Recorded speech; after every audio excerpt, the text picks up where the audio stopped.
वहीं कांग्रेस नेता और लोकसभा में नेता प्रतिपक्ष राहुल गांधी ने रतन टाटा को श्रद्धांजलि दी और कहा कि रतन टाटा एक दूरदर्शी व्यक्ति थे। उन्होंने व्यवसाय और परोपकार दोनों पर अमिट छाप छोड़ी है। उनके परिवार और टाटा समुदाय के प्रति मेरी संवेदनाएं हैं, ये राहुल गांधी ने ट्वीट किया है। हर कोई दुखी है, श्रद्धांजलि रतन टाटा को दे रहा है। और आप ये समझिए कि चाहे फिर वो राजनेता हो, उद्योग जगत की हस्तियां हो, फिल्मी हस्तियां हो, हर कोई शोकाकुल है क्योंकि रतन टाटा के जीवन ने हर किसी की जिंदगी को प्रभावित किया है। राहुल गांधी ने जो ट्वीट किया है, उन्होंने कहा कि उनके परिवार के प्रति, टाटा समुदाय के प्रति मेरी संवेदनाएं हैं। रतन टाटा एक दूरदर्शी व्यक्ति थे, व्यवसाय और परोपकार दोनों पर अमिट छाप छोड़ी। व्यवसाय क्योंकि टाटा समूह को बुलंदियों पर पहुंचाया, अपनी कड़ी मेहनत के दम पर हर क्षेत्र में उन्होंने अपना योगदान दिया। और दूसरा ये कि जो समाज के प्रति उनका समर्पण था, क्योंकि राष्ट्र निर्माण में उनकी जो भूमिका रही उसी को लेकर के साल 2008 में उनको देश के दूसरे बड़े नागरिक सम्मान पद्म विभूषण से सम्मानित किया गया। साल 2000 में उनको पद्म भूषण मिला था। और उनकी जिंदगी के जो किस्से थे, जो उनकी दरियादिली थी, लोगों के प्रति उनका सेवा भाव था, हर कोई उनको याद कर रहा है। रतन टाटा के निधन के बाद कुछ ही समय में महाराष्ट्र के मुख्यमंत्री एकनाथ शिंदे मुंबई के ब्रीच कैंडी अस्पताल पहुंचे। उन्होंने रतन टाटा के अंतिम दर्शन किए और उसके बाद मीडिया से बात करते हुए उन्होंने अपना दुख प्रकट किया। कहा कि रतन टाटा देश के लिए अनमोल रतन थे। उन्होंने कहा कि रतन टाटा का अंतिम संस्कार राजकीय सम्मान के साथ होगा, ये महाराष्ट्र के मुख्यमंत्री एकनाथ शिंदे ने कहा। और भारत का गौरव थे वो, और राजकीय सम्मान के साथ अंतिम संस्कार होगा। शाम को 4 बजे उनका अंतिम संस्कार राजकीय सम्मान के साथ होना है।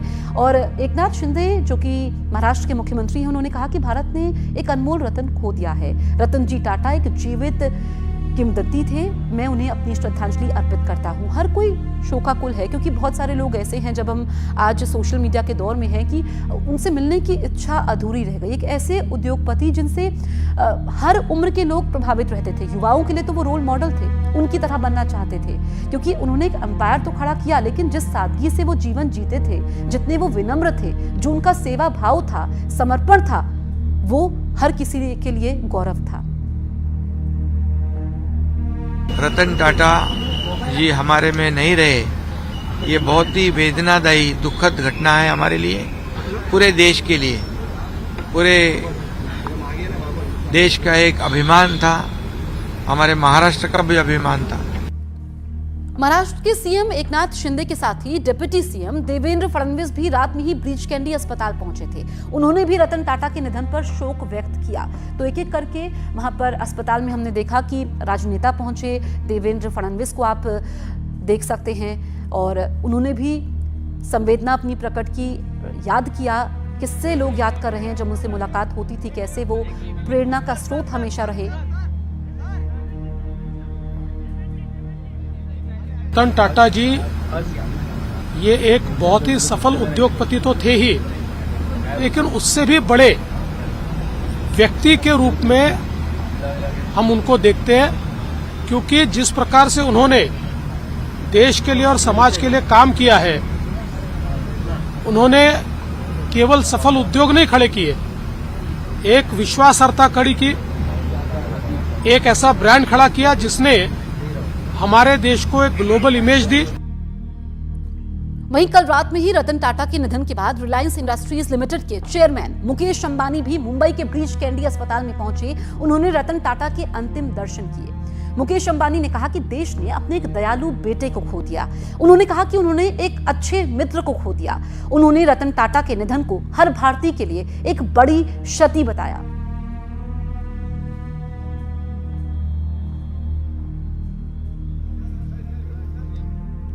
रिलायंस इंडस्ट्रीज लिमिटेड के चेयरमैन मुकेश अंबानी ने रतन टाटा के निधन पर दुख जताया है और कहा कि ये भारत और भारतीय उद्योग जगत के लिए बहुत दुखद दिन है। रतन टाटा का निधन सिर्फ टाटा समूह के लिए ही नहीं, बल्कि हर भारतीय के लिए एक बड़ी क्षति है।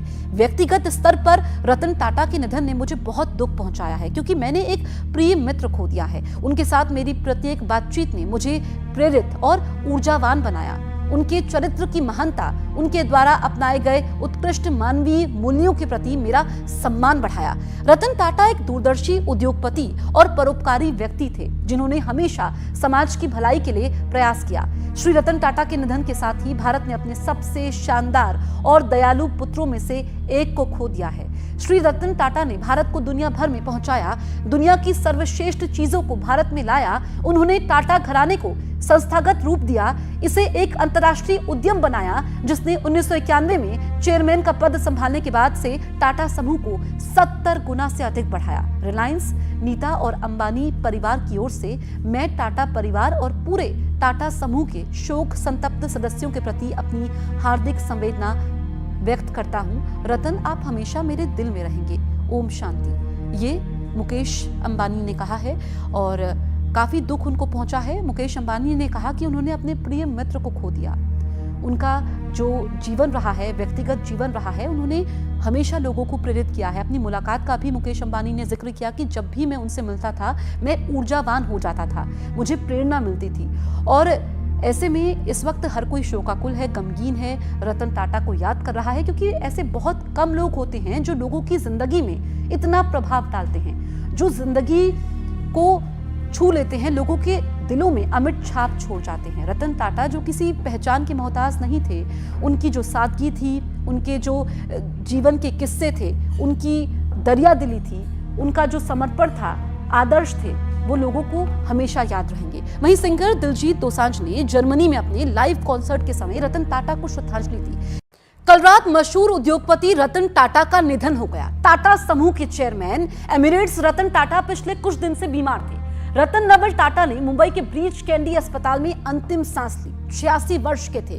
उन्हें तबीयत बिगड़ने पर बुधवार को आईसीयू में एडमिट करवाया गया था। उनकी हालत गंभीर बनी हुई थी। उनके निधन से देश भर में शोक की लहर है। उद्योग जगत से लेकर राजनीतिक जगत में लोग दुखी हैं, भरे मन से उन्हें श्रद्धांजलि दे रहे हैं। आज सुबह 10 बजे से शाम 4 बजे तक उनके पार्थिव शरीर को मुंबई के एनसीपीए यानी national centre for performing art में अंतिम दर्शन के लिए रखा जाएगा। और अभी उनके कोलाबा स्थित घर में उनका पार्थिव शरीर है। कल रात को रतन टाटा ने आखिरी सांस ली। वो बीमार थे और उनका ब्रीच कैंडी अस्पताल में निधन होता है। पूरे देश में शोक की लहर है। रतन टाटा एक ऐसी शख्सियत जो किसी पहचान की मोहताज नहीं थे और उन्होंने अपने जीवन को बेहद सादगी से जिया। युवाओं के बीच में काफी पॉपुलर थे, रोल मॉडल थे। आप ये समझिए कि 21 साल की उम्र में टाटा समूह के चेयरमैन से लेकर के टाटा समूह को बुलंदियों तक पहुंचाने में उन्होंने कड़ी मेहनत की। और उनके जीवन को अगर देखा जाए तो सादगी से जीवन जिया, शिक्षा से लेकर के स्वास्थ्य तक हर क्षेत्र में उन्होंने अमिट छाप छोड़ी। और एक मिडिल क्लास में काफ़ी पॉपुलर थे। मिडिल क्लास के सपने को उन्होंने पूरा किया, क्योंकि जो उनकी नैनो कार आई वो काफ़ी पॉपुलर हुई।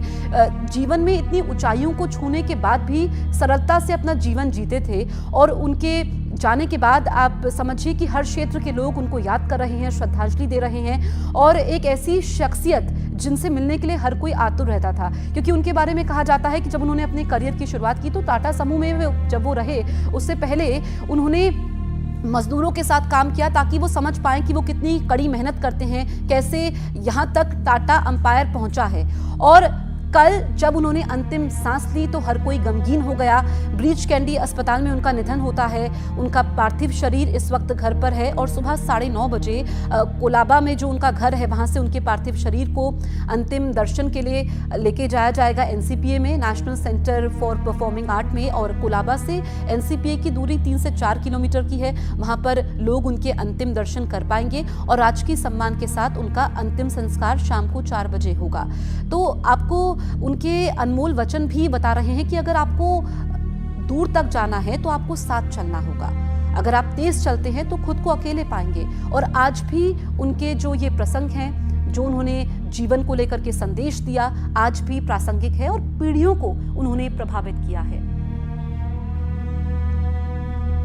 रतन टाटा मार्च 1991 से 28 दिसंबर 2012 तक टाटा समूह के चेयरमैन रहे। उसके बाद 2016 से 2017 तक एक बार फिर उन्होंने समूह की कमान संभाली। उसके बाद से समूह के मानद चेयरमैन की भूमिका में आ गए थे। उनका जन्म 28 दिसंबर 1937 को हुआ था। उन्होंने अपने कार्यकाल में टाटा समूह को नई ऊंचाइयों पर पहुंचाया और उदारीकरण के दौर में समूह को उसके हिसाब से ढाला। टाटा सन्स के चेयरमैन एन चंद्रशेखरन ने दुख प्रकट करते हुए ये कहा कि हम अत्यंत क्षति की भावना के साथ रतन नवल टाटा को विदाई दे रहे हैं। वास्तव में एक असाधारण नेता हैं जिनके अतुलनीय योगदान ने न केवल टाटा समूह बल्कि हमारे राष्ट्र के मूल ढांचे को भी आकार दिया है। टाटा समूह के लिए टाटा एक चेयरपर्सन से कहीं अधिक थे। मेरे लिए वो एक गुरु, मार्गदर्शक और मित्र थे। उन्होंने उदाहरण पेश कर प्रेरित किया। उत्कृष्टता, अखंडता और नवीनता के प्रति अटूट प्रतिबद्धता के साथ टाटा समूह ने उनके नेतृत्व में अपने वैश्विक पदचिन्ह का विस्तार किया। वो हमेशा अपने नैतिक दायरे के प्रति सच्चे रहे और उनके दरियादिली के किस्से आज भी मशहूर है। 86 साल उनकी उम्र थी, लेकिन जीवन के हर पड़ाव में उन्होंने लोगों को प्रेरित किया। वहीं राष्ट्रपति द्रौपदी मुर्मू ने दुख प्रकट करते हुए कहा कि श्री रतन टाटा के दुखद निधन से भारत ने एक ऐसे महान व्यक्तित्व को खो दिया है जिन्होंने कॉर्पोरेट विकास को राष्ट्र निर्माण और उत्कृष्टता को नैतिकता के साथ जोड़ा। पद्म विभूषण और पद्म भूषण से सम्मानित उन्होंने टाटा की महान विरासत को आगे बढ़ाया, इसे और अधिक प्रभावशाली वैश्विक उपस्थिति दी। उन्होंने अनुभवी पेशेवरों और युवा छात्रों को समान रूप से प्रेरित किया। परोपकार और दान के लिए उनका योगदान अमूल्य है। मैं उनके परिवार, टाटा समूह की पूरी टीम और दुनिया भर में उनके प्रशंसकों के प्रति अपनी संवेदना व्यक्त करती हूँ। ये राष्ट्रपति द्रौपदी मुर्मू ने ट्वीट किया है। और आपको बताएं कि 2000 में उनको पद्म भूषण से सम्मानित किया गया था और साल 2008 में देश के दूसरे सबसे बड़े नागरिक सम्मान पद्म विभूषण से सम्मानित किया गया। वहीं पीएम नरेंद्र मोदी ने शोक प्रकट किया और उस समय को याद किया जब वो रतन टाटा से मिलते थे, उनसे चर्चा करते थे। उन्होंने कहा कि श्री रतन टाटा जी के साथ मेरी अनगिनत मुलाकातें याद हैं। जब मैं गुजरात का मुख्यमंत्री था तब मैं उनसे अक्सर मिलता था। हम विभिन्न मुद्दों पर विचारों का आदान प्रदान करते थे। मुझे उनके विचार बहुत उपयोगी लगे। दिल्ली आने पर भी ये मुलाकातें जारी रहीं। उनके निधन से मुझे बहुत दुख हुआ। इस दुख की घड़ी में मेरी संवेदनाएं उनके परिवार, मित्रों और प्रशंसकों के साथ है। ओम शांति। ये पीएम मोदी ने ट्वीट किया है किससे कि उनकी कब कब मुलाकातें हुई और उन्होंने हर किसी के जीवन में अमिट छाप छोड़ी। पीएम मोदी ने आगे कहा कि श्री रतन टाटा जी का सबसे अनोखा पहलू था बड़े सपने देखने और दूसरों को कुछ देने का उनका जुनून। वो शिक्षा, स्वास्थ्य, सेवा, स्वच्छता, पशु कल्याण जैसे मुद्दों को आगे बढ़ाने में सबसे आगे थे। ये पीएम मोदी ने ट्वीट किया है। शिक्षा से लेकर के स्वास्थ्य तक उनके योगदान को भुलाया नहीं जा सकता है। और एक ऐसे व्यक्ति जो कि साधारण जीवन जीते थे, दूसरों को प्रेरित करते थे और देश ने एक अनमोल रतन को खो दिया। पीएम मोदी ने ट्वीट किया है, तस्वीरें भी साझा की है। पीएम ने रतन टाटा के बारे में कुछ और बातें कही। उन्होंने कहा कि श्री रतन टाटा जी एक दूरदर्शी कारोबारी नेता, एक दयालु आत्मा, एक असाधारण इंसान थे। उन्होंने भारत के सबसे पुराने, सबसे प्रतिष्ठित व्यापारिक घरानों में से एक को स्थिर नेतृत्व प्रदान किया। साथ ही उनका योगदान बोर्डरूम से कहीं आगे तक गया। उन्होंने अपनी विनम्रता, दयालुता हमारे समाज को बेहतर बनाने के लिए एक अटूट प्रतिबद्धता के कारण कई लोगों के बीच अपनी जगह बनाई। ये पीएम मोदी ने ट्वीट किया है और टाटा समूह को बुलंदियों तक तो पहुंचाया ही, साथ ही आम लोगों के जीवन को प्रभावित किया। वो लोगों के लिए एक मार्गदर्शक थे, रोल मॉडल थे और जो उनका समाज के प्रति समर्पण था उससे बहुत कुछ सीखने को मिलता है। ऐसे बिजनेसमैन बहुत कम होते हैं और उनका जीवन हमेशा से आदर्श रहेगा। विवेक हमारे सहयोगी हमारे साथ लाइव मौजूद हैं। विवेक, हम चर्चा कर रहे थे रतन टाटा के जीवन के बारे में और जो पीएम मोदी ने ट्वीट किया, तस्वीरें साझा की। 86 साल की उम्र में उनका जाना, देश ने एक अनमोल रतन तो खो दिया है लेकिन उनके जीवन ने पीढ़ियों को प्रभावित किया है।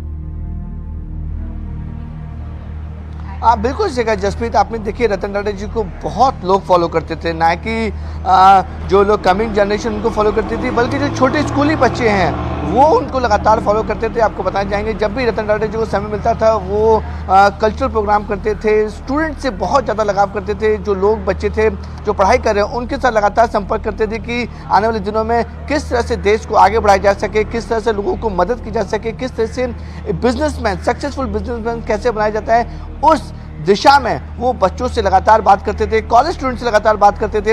इसलिए खासकर मुंबई में वो अलग अलग कॉलेज, जब उनकी तबीयत ठीक रहती तो अलग अलग कॉलेज में जाके वो बातचीत करते थे। तो यंग जनरेशन के लिए बहुत बड़ा लॉस है, साथ ही साथ सबके लिए बहुत बड़ा लॉस है, क्योंकि बड़े इंडस्ट्रीज से उनके जो विज़न था एकदम क्लियर था कि मेहनत करनी है और आगे बढ़ना है। और अपने दम पर उन्होंने जिस तरह से टाटा को बुलंदियों तक पहुंचाया वो अपने आप में काफ़ी ज़्यादा काबिल तारीफ है। बहुत लोग उनको फॉलो करते थे, बहुत ज़्यादा लोग उनको एडमायर भी करते थे। लेकिन जैसे ये खबर आई रात को तकरीबन 11:15 पर कि रतन टाटा जी की मृत्यु हो चुकी है। हालांकि एज फैक्टर डॉक्टर्स बता रहे कि 86 साल के थे और सोमवार को उन्हें जब मुंबई के ब्रिज कैंडी अस्पताल में एडमिट कराया गया था तब से उनकी हालत सुधर नहीं रही थी। लेकिन सोमवार को रतन टाटा जी ने खुद अपने ट्विटर हैंडल से स्टेटमेंट जारी किया था कि उनको कुछ नहीं हुआ, वो बिल्कुल सही है। लेकिन उन्होंने एक लाइन भी लिखी थी उस ट्विटर में, उन्होंने साफ तौर पे कहा था कि उनकी उम्र 86 साल है, तो इस उम्र में थोड़े से अप एंड डाउन लगे रहते हैं, इसलिए मुझे रेगुलर चेकअप्स के लिए हॉस्पिटल में आना पड़ता है। लेकिन जब वो सोमवार को एडमिट हुए थे उसके बाद उन्हें छुट्टी नहीं मिली, उनकी हालत जो है वो लगातार डिटेरियोरेट होती रही, हालत ठीक नहीं हो पा रही थी। डॉक्टर्स ने पूरी कोशिश की, वो आईसीयू में 3 दिन तक एडमिट थे। जो तमाम डॉक्टर्स, जो सीनियर डॉक्टर्स है वो उनको लगातार इलाज करते हैं, लेकिन डॉक्टर्स का साफ तौर पर कहना है कि एज फैक्टर, रतन टाटा जी 86 साल के थे, एज फैक्टर की वजह से जो मेडिसिन, जो ट्रीटमेंट उन्हें दिया जा रहा था वो उनकी बॉडी एक्सेप्ट नहीं कर रही थी, जिसकी वजह से उनकी मौत हो गई। देखिए इस समय अभी हम मुंबई के कोलाबा स्थित जहां उनका बंगलो है वहां पर मौजूद हैं और किस तरीके से जो मुंबई पुलिस है और जो उनके जो सिक्योरिटी माफ़ कीजिएगा सिक्योरिटी गार्ड्स हैं, पूरी जगह को उन्होंने कॉर्डन ऑफ कर दिया है। और जो जानकारी हमें मिल रही है कि 9:45 पर इसी बंगले से जहां पर रतन टाटा जी का पार्थिव शरीर को रखा गया है, 9:45 से उनके पार्थिव शरीर को यहां से निकाला जाएगा और कोलाबा से एनसीपीए जो दूरी है वो तकरीबन 2 से 2.5 किलोमीटर की दूरी है, वहां पर एनसीपीए पहुंचाया जाएगा। ये दूरी को मुंबई पुलिस ने पूरी तरह से ग्रीन कॉरिडोर बनाया है। अभी थोड़ा से रास्ता ओपन है, लेकिन 9 बजे के बाद ये पूरा का